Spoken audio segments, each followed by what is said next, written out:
पैदल है, यह एक कदम या दो कदम कुछ भी चल सकती है। केवल प्रथम बार में दो खाने चल सकती है, इसके बाद केवल एक खाना चल सकती है।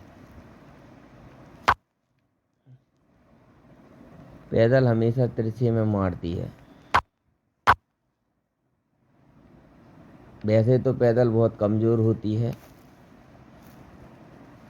परंतु यह आगे बढ़ती जाए और अंतिम खाने तक पहुंच जाए तो यह कोई भी कोई भी चीज़ बन सकती है, जैसे क्वीन, रानी और रुक हाथी, बिशप ऊंट और नाइट घोड़ा है। यह पहले दो कदम चलता है, एक दो, इसके बाद दाएं या बाएं कहीं भी चल सकता है। तो यहाँ पर दाईं ओर पैदल है तो इसको वह मार देगा।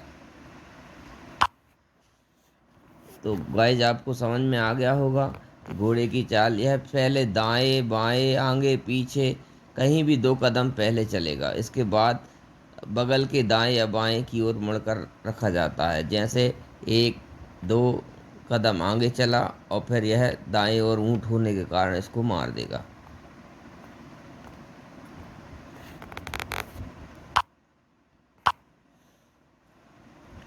इसी तरह अब यह घोड़ा दो कदम फिर चलेगा और हाथी को मारेगा। इसके लिए इसको किस ओर जाना पड़ेगा बच्चों? इसको जाना पड़ेगा अब बाईं ओर दो कदम और उसके बाद फिर एक कदम दाईं ओर। फिर इस तरह यह हाथी को भी मार देगा। अब बच्चों इसको मारना है वजीर को। देखो आप वजीर इसकी रेंज में है, यह दो कदम किस ओर जाए और फिर दाईं या बाईं ओर जाएगा। तो इस बार यह दाईं ओर दो कदम चलेगा और फिर बाईं ओर चल के वजीर को मार देगा। इस तरह इसकी मूवमेंट होती है। इसके बाद बच्चों यह चलता है।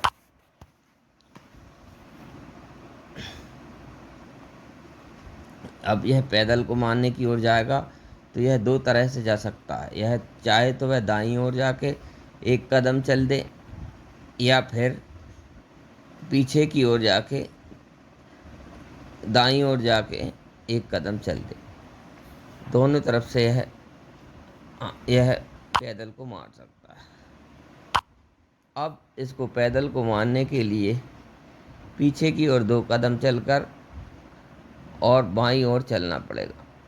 इस तरह घोड़े की चाल में दोनों खिलाड़ियों के पास दो ऊँट होते हैं। एक ऊँट तिरछे में सफ़ेद खानों पर चलता है तथा दूसरा ऊँट तिरछे में काले खानों पर चलता है। ऊँट तिरछे खानों पर चारों तरफ जितने खाने चाहे उतने खानों पर चल सकता है, जितने पर जगह दिखाई दे।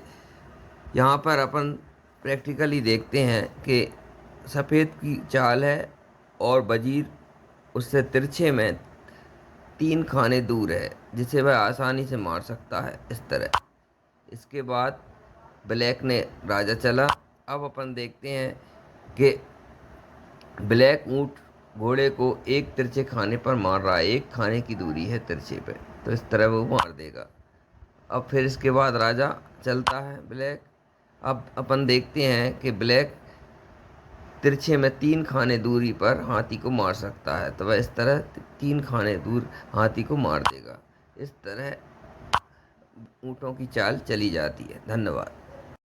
हमेशा सीधा चलता है। यह चारों ओर आगे पीछे दाएं बाएं चल सकता है। यह जितने चाहे उतने कदम चल सकता है जहाँ तक सीधे चलने के लिए जगह हो। यहाँ पे अपन देखेंगे कि दो कदम पर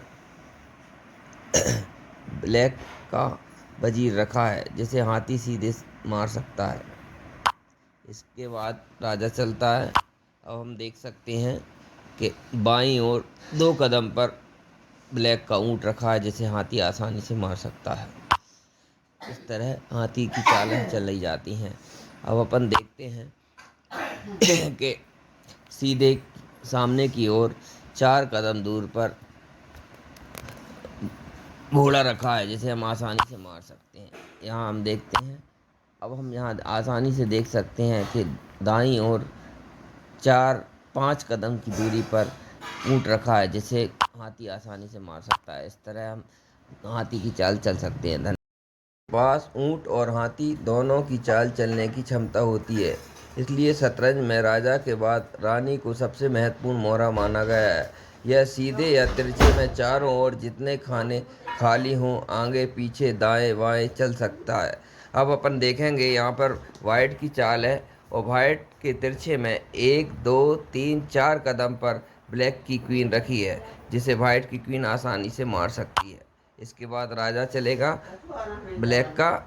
इसके बाद अपन देख सकते हैं कि 5 कदम की दूरी पर 1 2 3 4 5 कदम की दूरी पर ब्लैक का ऊँट रखा है जिसे रानी सफ़ेद की रानी आसानी से मार सकती है।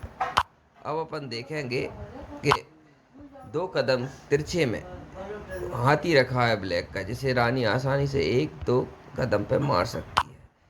यहाँ अपन देख सकते हैं कि आसानी से कि दाईं ओर 1 2 3 4 5 6 कदम की दूरी पर घोड़ा रखा है जिसे रानी आसानी से मार सकती है। इस तरह अपन देख सकते हैं कि केवल 2 कदम की दूरी पर नीचे की ओर एक पैदल रखी है जिसे वाइट की रानी आसानी से मार सकती है। इस तरह रानी की चाल चली जा सकती है। धन्यवाद।